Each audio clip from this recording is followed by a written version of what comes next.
Guys, zedtv here. Welcome back to another video.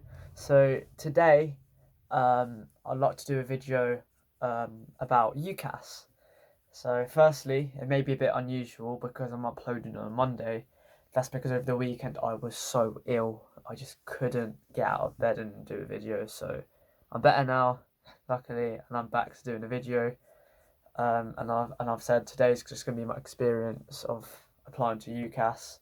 Just to give some background context, today is the 6th of November, so I applied, I submitted my application back in 15th of October in time for the Oxford deadline, and today is the 6th of November. I'm just going to give you an update of how things have gone from the past to now, in the hope of guiding some of you guys who are looking to do UCAS in the future, or just as a heads up, because you might go through a similar process for me. So I hope this video does come to some sort of use. So with me, I made up my mind that human sciences was the course for me back in early year 11. So at the start of year 11, I had no clue where my interests lied. And basically, I looked online for any future courses I might want to do. I found biology was a favourite subject of mine. I found social sciences interesting. I found maths interesting. And I just genuinely struggled to narrow it down. Then I came across loads of different degrees such as biology, human biology, sociology, psychology, criminology, forensic science. These all interested me. Geography, loads of subjects. But I noticed one key element in all those subjects. They all usually contained something about humans. Then came along human sciences. And the human sciences degree is perfectly for what I want to study in the future. It just ticks all the boxes, studying humans in every single possible angle. When I was doing my research, I didn't find many universities offered it. I found that it was mainly the top Russell Group universities that offer it, just some of them, such as Oxford, UCL, Durham, Exeter and Manchester. And that was my 5 options I put in for my UCAS, because those are the only ones that offered human sciences. And so I used the degree. Well, my top choice was always Oxford. I'm always going to be aiming for that. And that was my driving force. I was like, I want to do that degree. I want to get into Oxford. I want to study this degree. I know that all the other universities I mentioned as well are really, really good, prestigious. They'll give you a good education. But Oxford was my driving force. And year 11 went, smashed my GCSEs, because with that motivation behind my work ethic and determination, dedication, comes A-levels. AS goes all right, quite good, getting all that relevant experience and extra and super curriculars done. Year 13 comes along, and then comes summer. So summer holidays, I signed up to a bunch of access schemes and work experience placements, got all those done, so my personal statement was filled with content. My personal statement, my draft 11, was completed by the end of summer, by the end of that summer holidays, before year 13 began. So that was set. I sent that to my new head of sixth form. It was all approved, everything. And now is when it gets real. So alongside starting my second year of A-levels in maths, biology and psychology, I actually was doing the UCAS application online. And with Oxford being my first choice, I had to submit it by the 15th of October, and that was what I was working to. And I submitted my personal statement. That was all done. My details on UCAS was all done, everything. I signed up to the TSA test really early, got the software downloaded, and I was ready to go. It was just the school's half now that had to be completed. So everything was done. Most of my summer experiences I actually made YouTube videos on, so I could advise other students. You should probably check that below on my channel. I've made so many videos based on things I've done to help fellow students out. My personal statement was all done, and it just a heads up, my personal statement I will be making a video based on that once this admission cycle is done, just for plagiarism purposes, and I don't want anyone's application to be void, because UCAS have a very good plagiarism prevention system in play. So that video is coming up soon, definitely one for the future. I gave that over to my head of sixth form. He had to go and approve it with the head teacher, but he prolonged it a lot, and it was just the final step before everything had to be done.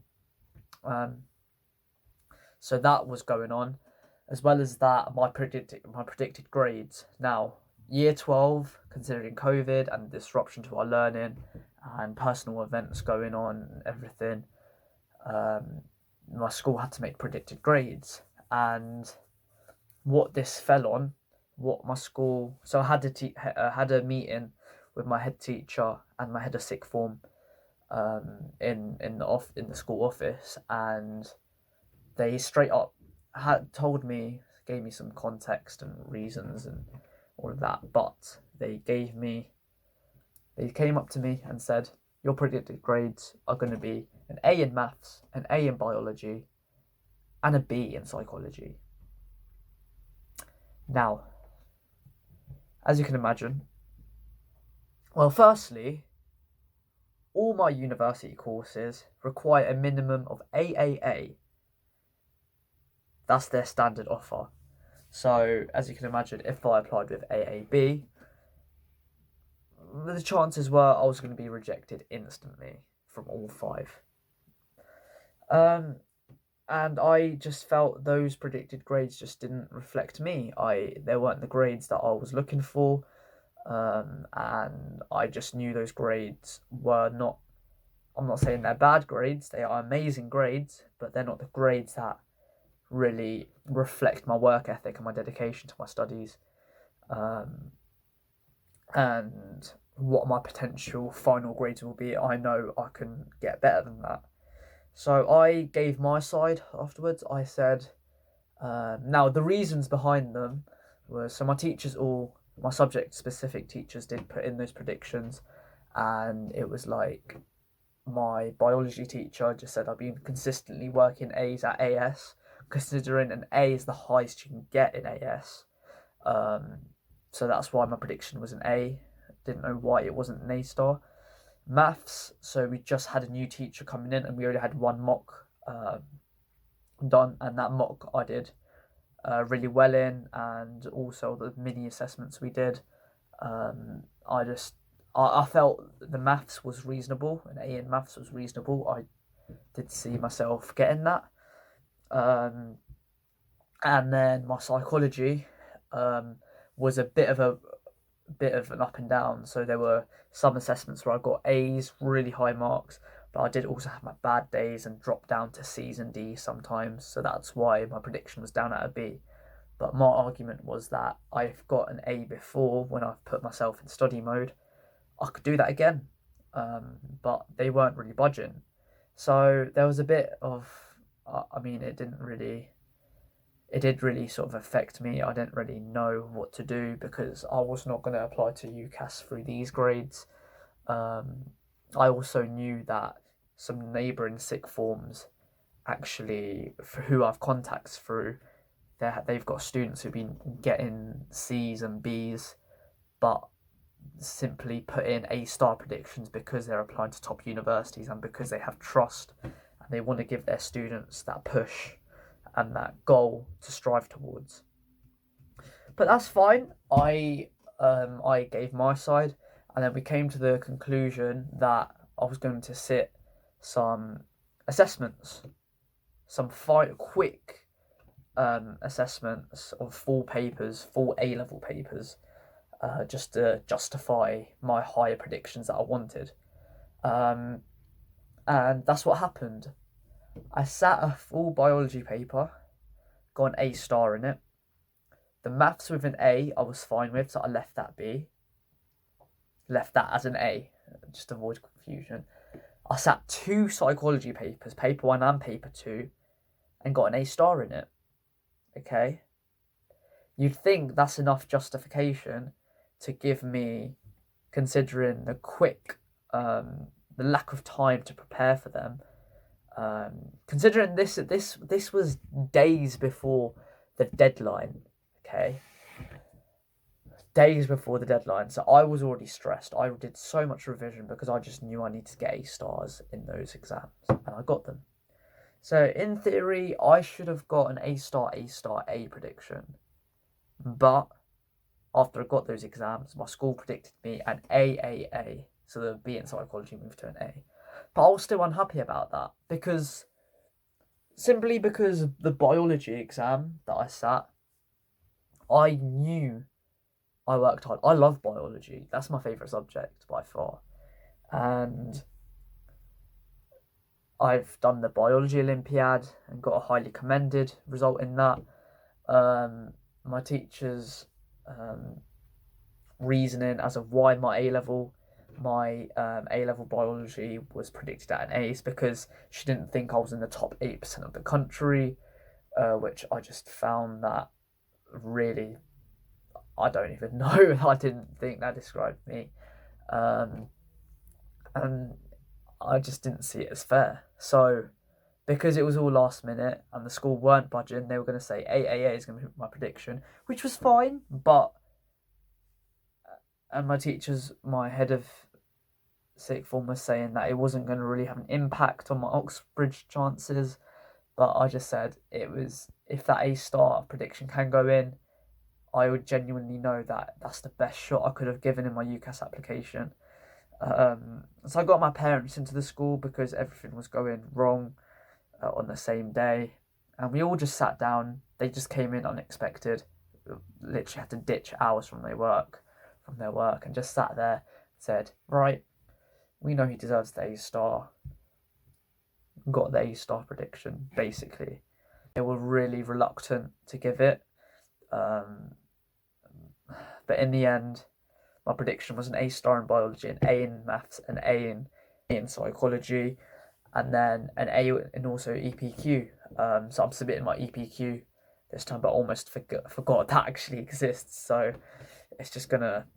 So that was just there. So I had to seriously push for my results, and through that process, through that final deadline, I submitted that application and got my reference done and my predicted grades input on the same day, the 15th of October. If my school were 1 hour late, my application would have been instantly rejected and not counted. So I'm very thankful that's gone through the system. You can imagine how much stress I actually had to go through to sit these last minute exams, just that difficulty and that environment I was in. I think it was all worth it, but I now look back and think if I went to another sixth form, I wouldn't have been through that same process. So I'm just saying, depending on what school you're going to, you may have to put in extra pushes and extra efforts to get the predicted grades that you want. And I just felt that it's what I deserved. It's what I think I should have got in the end. So now I'm applying with A star and 3 A's, and I have a lot more confidence in my application. I haven't heard anything back from my universities yet, but most of my universities have sent up follow-up emails saying that my application has gone through and it's been acknowledged, and they're going to wait till the 15th of January, 10th of January or 15th of January, UCAS deadline for the rest of the courses in England, before they make any final decisions of who's suitable for their course. Came along the TSA. So the TSA this year was computer based, and I printed out so many past papers, or basically all of them from 2008, 2009, 2010, all the way to 2020, all paper based. And each paper took me about an hour and a half, because that's how long it's meant to be for 50 questions. So it was quite time constraint. I did every single past paper I could. Then comes the night before the exam. The software on my laptop is ready. The invigilator at my school's ready. everything's set, and the computer-based exam starts. So I was so stressed. I preferred having a paper copy of myself, even though in the exam we do get a pen and a paper. It wasn't the same. I prefer like the circling, annotating the question on the paper version, more traditionalist way of doing exams. 10 minutes into the exam, my contact lens, which I'm wearing now, actually came loose, and it was really awkwardly sitting on my eyelid, so it made my right eye go really red, and I was just really blinking a lot. And I didn't want to ask my invigilator, because I just thought, I mean, this exam was already really time pressured. I didn't want to lose any seconds. So I just continued suffering through the exam, and it was just struggling to make me think. As well as that, each question, I think it was because of the internet connection of my laptop, each question took about 10 seconds, I'd say, to move on to the next question, which ate away my precious time. And then the noise outside of the room was really loud. My invigilator, I don't think intentionally, kept coughing.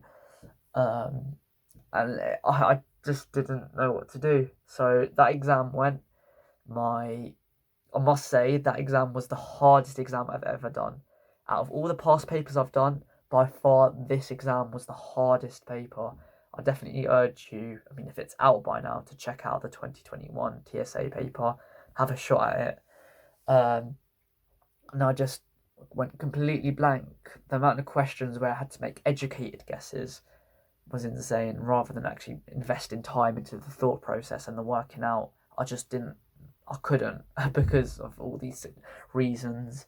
And yeah, that was basically how it went. And today is I sat the exam on the 4th of November. Today is the 6th of November, and it's still on my mind, and it's always stressing me out. Anything like that happens, I would urge you to contact Cambridge Assessments, tell them what's gone wrong, because that's what I've done, and yeah, just get that factor considered. But I don't know to what extent that will actually affect my application, because if my score is too low, I know that they'll instantly reject me. But it's always been my dream, always pushed for it, trying to just boost my chances. Yeah, and if you guys have a course or ambition like that, you need to do whatever you can to keep going and achieve it, which is the mindset I have. And the journey there is not going to be an easy journey, as I can see. Yeah, and now I've just got the really long wait until late November or early December to find out if I do get an offered an interview, which I just honestly don't know what to expect. Just trying to place my mind somewhere else, but I really, really, really want that interview, just to get that chance to verbally online. It'll be online interviews, just to get a chance to verbally express my thoughts and my passion for human sciences. This time of year 13 is the most stressful, because there's just so much things going on. I've got a speech to do for Remembrance next week. The whole of Oxford and the UCAS, my future is dependent on this. I've got my November mocks coming up. I'll be making a November mock results video soon, coming up in 1 week. Yeah, I've got so much stuff going on, but you just have to learn to deal with it. That's what life tells you to do. Just keep pushing on. That's just not for me, it's for all of you, everyone.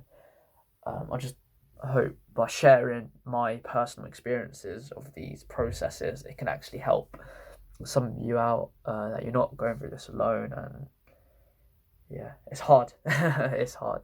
When I reflect on the whole UCAS application process that I've been with my school, I've just noticed that, what?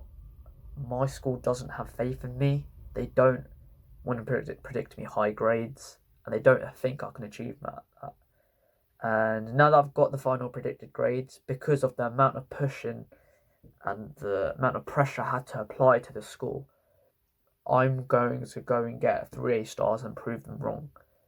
I've now looking back, we just literally had a sixth form open day, and where we promote the beauty and our unitedness of our sixth form and how supportive the teachers are. In fact, no, the teachers are not supportive, but I've had to say all these things, nice things about our school, even though it isn't an accurate representation. And I just feel guilty of that, because there'll be so many more students who join our sixth form and find themselves in the same issue that I fell into. It's hard. I guess that's life. If you genuinely want you to do well, they will predict you high, and they will say, I've given you this prediction, now go and show it to me. They will not say to you, you've earned this prediction, but I think in a couple of months' time you're going to drop down to this grade. They will not say that to you. Those are the teachers that seriously care for you.